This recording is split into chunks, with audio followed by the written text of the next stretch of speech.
नमस्कार दोस्तों। क्या आप जानते हैं कि आखिर पैसा सोचता कैसे है? क्या आपको पता है कि पैसा हमारी सारी खुशियों को खरीद सकता है? क्यों कुछ लोग कम कमाकर भी अपने जीवन में बहुत खुश हैं और कुछ लोग बहुत ज्यादा कमाने के बावजूद भी वो संतुष्ट नहीं है, सेटिस्फाई नहीं है?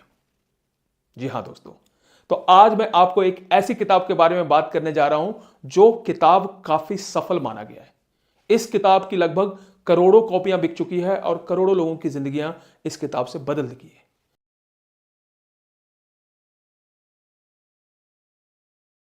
तो दोस्तों, हम बात कर रहे हैं मॉर्गन हॉसेल की द साइकोलॉजी ऑफ मनी के बारे में। यह कोई साधारण किताब नहीं है दोस्तों। इसको 50 अलग अलग लैंग्वेजेस में ट्रांसलेट किया जा चुका है और यह किताब हमें सिखाती है कि पैसा कमाना और उसे समझदारी से संभालना, खर्च करना, दोनों दो अलग अलग बातें हैं।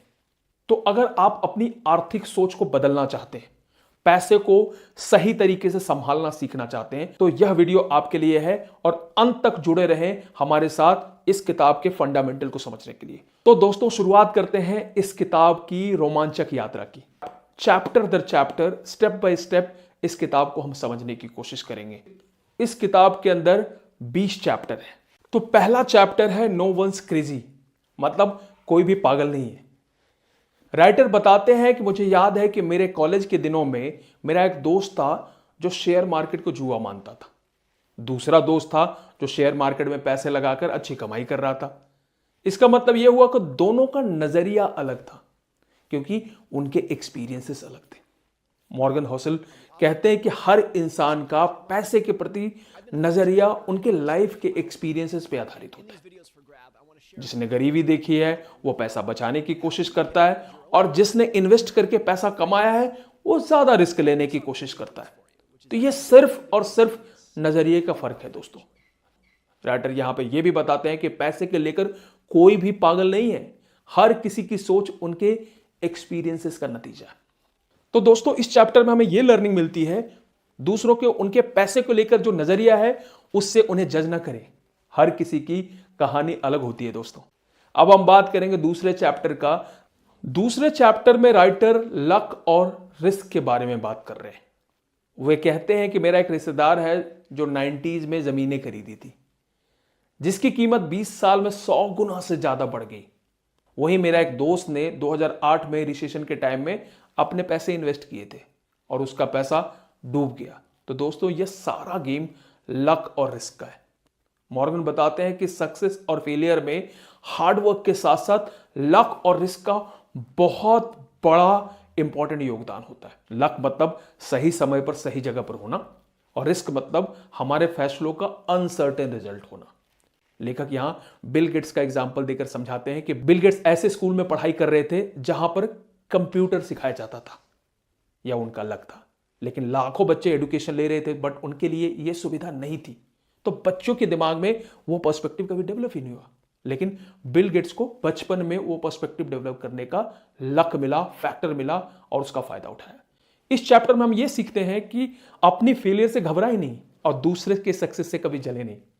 लक और रिस्क दोनों का लाइफ में बहुत ही इंपॉर्टेंट रोल है, योगदान है। चैप्टर 3 में राइटर्स नेवर इनफ की बात करते हैं, मतलब कभी काफी नहीं होना। मॉर्गन कहते हैं कि मुझे याद है कि मेरे जानने वाले ने कड़ी मेहनत करके एक बहुत बड़ा अंपायर, बहुत बड़ी बिजनेस शुरू करी और बहुत पैसा कमाया, करोड़ों कमाया। लेकिन लालच के कारण उसने सही डिसीजन नहीं लिया और वो सारी बनाई पूंजी को खो दिया। मॉर्गन कहते हैं कि लालच कभी भी खत्म नहीं होता। जब आपके पास इनफ हो तो आपको ज्यादा पीछे भागने की जरूरत नहीं होनी चाहिए। लालच हमें वो करने की मजबूर कर देती है जिससे हम सब कुछ खो देते हैं। पैसे का मकसद है हमारी जिंदगी को बेहतर बनाना, ना कि उसको मुश्किल में डालना। आप किताब में जरूर पढ़ना कि राइटर ने इस किताब में कोलकाता में जन्मे एक अनाथ मिस्टर गुप्ता की सफलता की हाइट और लालच के कारण उनके करियर बर्बाद होने की कहानी बहुत अच्छी तरीके से बताई है। बहुत ही इंटरेस्टिंग और रेलेवेंट कहानी है। आप उसको किताब में जरूर पढ़ें। राइटर इस चैप्टर में सेटिस्फैक्शन को सबसे बड़ी वेल्थ मानते हैं। वो कहते हैं कि पैसा उतना ही चाहिए जितने में हम अपनी जिंदगी को बेहतर तरीके से चला सकें। चौथे चैप्टर की बात करेंगे दोस्तों, कंपाउंडिंग कंपाउंडिंग, मतलब कंपाउंडिंग के जादू के बारे में। राइटर यहां पर बताते हैं कि मैंने अपने शुरुआती करियर में एक छोटा सा अमाउंट हमने इन्वेस्ट किया था, 10 साल के बाद वो अमाउंट कई गुना बढ़ चुकी थी। तो दोस्तों यह है कंपाउंडिंग का जादू। लेखक कहते हैं कि कंपाउंडिंग समय के साथ छोटे छोटे प्रयासों को बड़ा बनाती है। वॉरेन बफेट की संपत्ति का बड़ा हिस्सा कंपाउंडिंग से डेवलप हुआ है। कंपाउंडिंग को काम करने के लिए धैर्य और समय की जरूरत पड़ती है। जल्दीबाजी में फैसले लेकर कंपाउंडिंग के जादू को आप खत्म कर सकते हैं। इसलिए आप अपने पैसे को कंपाउंड होने पर लगाएं, कंपाउंडिंग में लगाएं। इस चैप्टर में हमें यह सीखने को मिलता है कि आप पेशेंस रखें और समय को, पैसे को मैच्योर होने का मौका दें। 5वें चैप्टर में getting wealthy versus staying wealthy के बारे में बात हो रही है। मतलब रिच बनना और रिच बने रहना के बारे में बात हो रही है। मॉर्गन बताते हैं कि मेरे एक दोस्त ने शेयर मार्केट में जल्दी से बहुत सारा पैसा कमा लिया, लेकिन जल्द की लालच में आकर वो सारे पैसे गंवा दिए। दोस्तों, पैसा कमाना शायद आसान हो सकता है, लेकिन उसे बनाए रखना, बरकरार रखना, बढ़ाना एक बहुत ही मुश्किल काम है। पैसा संभालने के लिए धैर्य चाहिए, डिसिप्लिन चाहिए, सही रिस्क उठाने और अपने डिसीजन को बैलेंस करके रखने से ही पैसे को बचाया जा सकता है, बढ़ाया जा सकता है। पैसा बनाना एक बार का गेम हो सकता है, लेकिन उसे मैनेज करना पूरी लाइफ का गेम है। ये पूरी जिंदगी का आर्ट है। दोस्तों, 6ठे चैप्टर में टेल्स यू विन, मतलब सिचुएशन जहां आप जीतते हैं। यहां राइटर बताते हैं कि मेरे कलीग ने 10 बार स्टार्टअप में इन्वेस्ट किया, 9 बार वो फेल हो गया, लेकिन 10वीं बार जो स्टार्टअप चुना उसमें उसको करोड़पति बना दिया। मॉर्गन कहते हैं कि लाइफ में हर बार सफलता नहीं मिलती, लेकिन कुछ बड़ी सफलताएं आपकी कहानी बदल देती है, आपके सारे फेलियर को बदल देती है जो आप झेलते आ रहे थे। तो राइटर कहते हैं कि अपने फेलियर से एक्सपीरियंसेस को गेन करें। इस चैप्टर में हम यह सीखते हैं कि हर हार आपको सक्सेस की तरफ लेके जाती है, इसलिए हार से घबराएं नहीं, बल्कि उससे लर्निंग लें और आगे बढ़ें। अब मैं बात करूंगा चैप्टर नंबर 7 के बारे में, जिसमें राइटर फ्रीडम यानी आजादी के बारे में बात कर रहे हैं। वो कहते हैं कि मेरे पिताजी हमेशा कहते थे कि सच्चा अमीर वही है जो अपनी जिंदगी के फैसले खुद ले सके। पैसे का असली वैल्यू आपकी फ्रीडम में है। जब आप अपनी जिंदगी को अपने तरीके से जीते हैं, तभी आप सच में अमीर हैं। पैसा आपको अपने टाइम और डिसीजन का मालिक बनाता है। पैसा कमाने का असली मकसद दोस्तों होता है फ्रीडम, आजादी।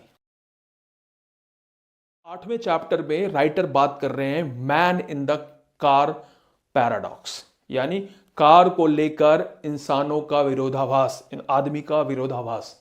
क्या आपने कभी सोचा कि महंगी कार या ब्रांडेड सामान खरीदकर लोग दूसरे को इंप्रेस करना चाहते हैं, लेकिन यह सच्चाई नहीं है। लोग कार को देखते हैं, आपको नहीं। मुझे याद है कि मेरे एक दोस्त ने एक लग्जरी कार खरीदी। जब वो उसे ऑफिस लेके गया तो लोग कार की तारीफ कर रहे थे, कार के बारे में ज्यादा बात कर रहे थे कि ना कि उस व्यक्ति के बारे में, उस महंगी कार को खरीदने के स्ट्रगल के बारे में। मॉर्गन कहते हैं कि हम कॉस्टली या लग्जरी चीजें दूसरों को इंप्रेस करने के लिए खरीदते हैं, लेकिन लोग हमें देखकर इंप्रेस नहीं होते, वो चीजों को देखकर खुश होते हैं। इसलिए दिखावे के पीछे ना भागें, दूसरों को इंप्रेस करने के बजाय अपनी जिंदगी को आप आसान बनाएं और उसे खुशहाल बनाने पर फोकस करें। दोस्तों, 9वें चैप्टर में wealth is what you don't see, मतलब वेल्थ वह है जो आप नहीं देख सकते। राइटर कहते हैं कि मुझे याद है कि मेरे एक रिलेटिव हमेशा महंगे कपड़े, ज्वेलरी पहनते थे। हर कोई सोचता था कि ये बहुत रिच है, बहुत पैसा है इसके पास, लेकिन जब उसके घर पे उसके इकोनॉमिकल कंडीशन को देखा तो सारे लोग हैरान रह गए। वो कहने लग गए कि सारा पैसा सिर्फ दिखावे में खर्च कर रहा है, एक्चुअल में इसके पास कुछ नहीं है। राइटर बताते हैं कि एक्चुअल दौलत, असली दौलत वो होती है जिसे आप बचा कर रखते हैं, जिसे आप छिपा कर रखते हैं, जो दिखावे में नहीं होता। पैसों को खर्च करने के बजाय उसे आप सही जगह पर इन्वेस्ट करें और अपने आने वाले फ्यूचर को सिक्योर करें, सेव करें। अब बात करेंगे 10वें चैप्टर के बारे में, यानी पैसा कैसे बचाएं, सेव मनी। राइटर एक एग्जाम्पल से बताते हैं कि मैंने अपने एक दोस्त को देखा कि जो हर महीने अपनी सैलरी का वो 20% बचाता था।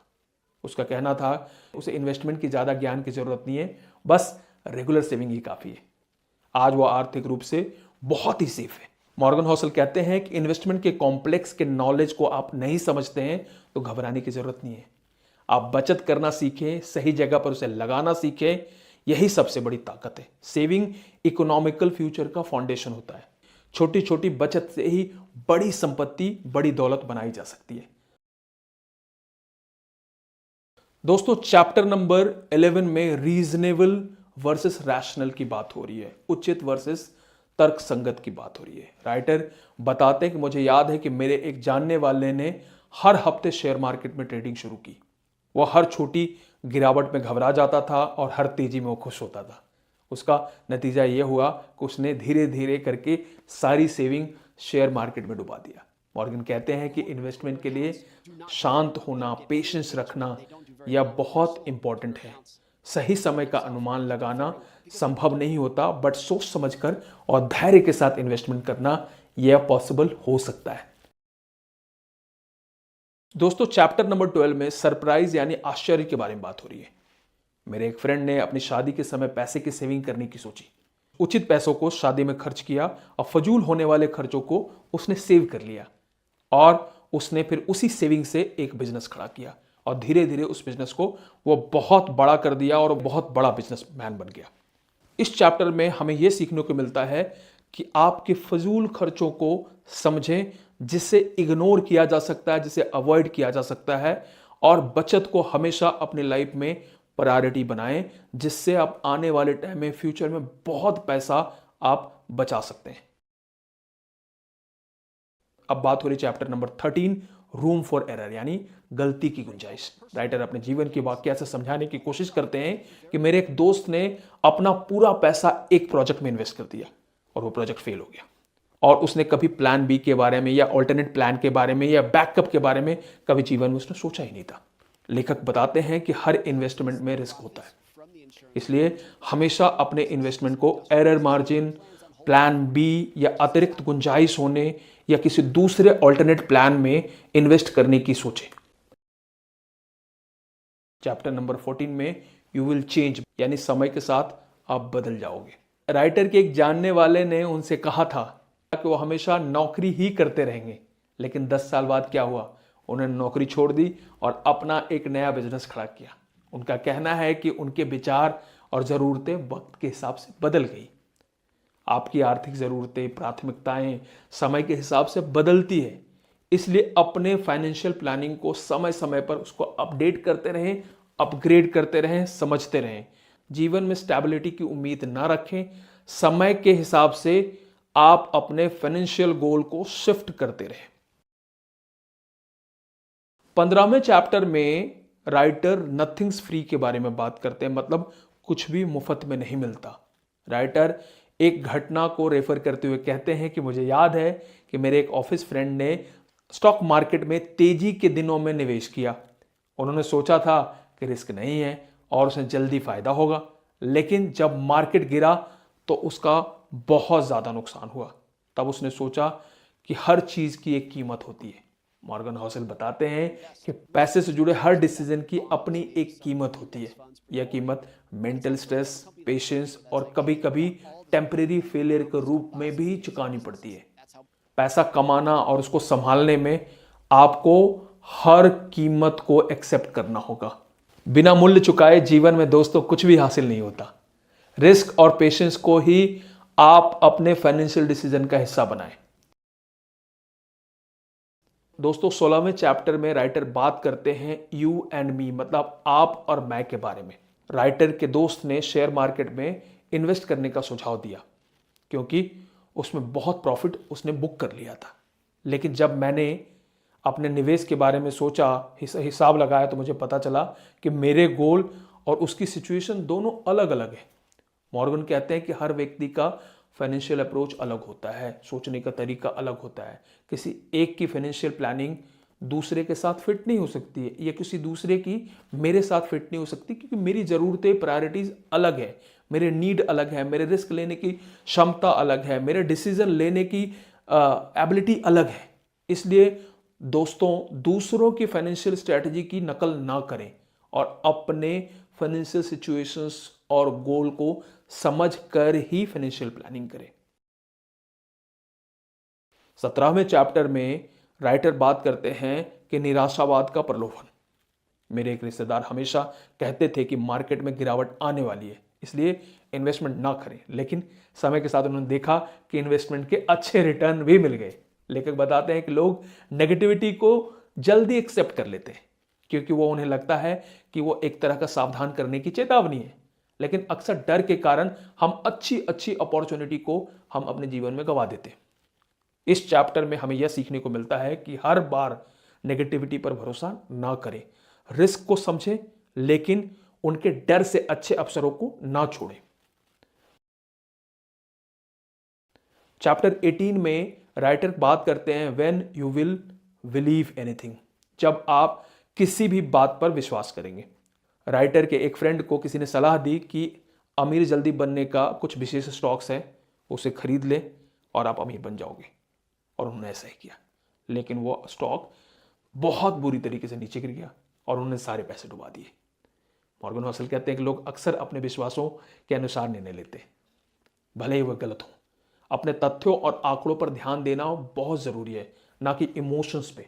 इसमें हमें यह सीखने को मिलता है कि फाइनेंशियल डिसीजन लेने के लिए सोच समझकर हमें कदम उठाना चाहिए, फूंक फूंक कर कदम उठाना चाहिए और रिस्क को समझ के कदम उठाना चाहिए। दोस्तों, चैप्टर नंबर 19 में ऑल टुगेदर नाउ, अब सब एक साथ है के बारे में बात हो रही है। राइटर कहते हैं कि मुझे याद है कि जब मैंने अपने परिवार को बजट में कटौती करने के लिए कहा, शुरुआती दिनों में वो नाराज हो गए, लेकिन बाद में उन्होंने समझा कि फाइनेंशियल सिक्योरिटी के लिए बहुत जरूरी है। हर फाइनेंशियल डिसीजन सभी को खुश नहीं कर सकता, बट उसके लॉन्ग टर्म गोल्स के अनुसार डिसीजन लेना होता है। भले ही आपको थोड़ा मुश्किलों का सामना करना पड़ेगा, थोड़ी दिक्कतों का सामना करना पड़ेगा, पर लॉन्ग टर्म के गोल में आपको मदद करता है। चैप्टर नंबर 20 में the end of the story, मतलब आखिर में सबसे जरूरी, एक व्यक्ति ने जीवन भर संघर्ष किया, पैसे जोड़े, अच्छा खासा पैसा बना लिया, अपनी खुशियों और जरूरतों पर ज्यादा ध्यान नहीं दिया, अंत में पैसे के साथ खुशियां नहीं खरीद सका। मॉर्गन हॉसल कहते हैं कि पैसे का असली पर्पस हैप्पीनेस और सेटिस्फैक्शन है। जी दोस्तों, आपको तय करना होगा कि पैसा आपकी जिंदगी को कैसे बेहतर बना सकता है। बैलेंस और सूझबूझ के साथ जीवन जिए। तो दोस्तों, अंत में द साइकोलॉजी ऑफ मनी सिर्फ एक किताब नहीं है, एक गाइड है, एक नई सोच है। पैसे के बारे में, आपके डिसीजंस के बारे में, आपकी जिंदगी के बारे में मॉर्गन हॉसल हमें यह सिखाते हैं कि पैसा ना तो सिर्फ दौलत है, ना ही खुशियों की गारंटी। यह हमारी सोच, आदतों और धैर्य का आईना है। इस पूरी किताब का सबसे बड़ा मैसेज यही है कि पैसा एक साधन है, ना कि पर्पस। आपकी असली दौलत आपका समय, आपकी आजादी और आपके रिश्ते हैं। पैसा इन सब का हिस्सा है, लेकिन यह इनका स्थान नहीं ले सकता। तो अब दोस्तों, अब आपसे मेरा एक सवाल है, क्या आपने कभी सोचा है कि पैसा आपकी जिंदगी में खुशी लाने का साधन है या एक बोझ बन गया है? दूसरा क्वेश्चन, इस किताब का कौन सा चैप्टर आपको सबसे ज्यादा पसंद आया और क्यों? तीसरा क्वेश्चन है, आप अपने जीवन में पैसे को बेहतर तरीके से संभालने के लिए कौन कौन से कदम उठाने वाले हैं? दोस्तों, आपके जवाब का हमें इंतजार रहेगा। प्लीज कमेंट में जरूर बताएं और आप अपने विचार को भी हमारे साथ रखें ताकि हमें प्रेरणा मिले। अगर आपको ये वीडियो पसंद आया है तो कृपया इसे लाइक करें, अपने दोस्तों और परिवार को साथ शेयर करें। हमारे इस चैनल को सब्सक्राइब करना बिल्कुल ना भूलें, क्योंकि ऐसे ही और दिलचस्प वीडियो और भी किताबों की समरी आपको आने वाले टाइम में मिलने वाली है। तो चलते चलते दोस्तों, याद रखें, दौलत वही है जो आपको टाइम और सेटिस्फैक्शन दे सके। पैसा वही है जो आपके सपनों को उड़ान दे सके। फिर मिलेंगे एक नई सोच और नई प्रेरणा के साथ। तब तक के लिए आप खुश रहें, सीखते रहें और अपनी जिंदगी को बेहतर बनाते रहें। धन्यवाद दोस्तों।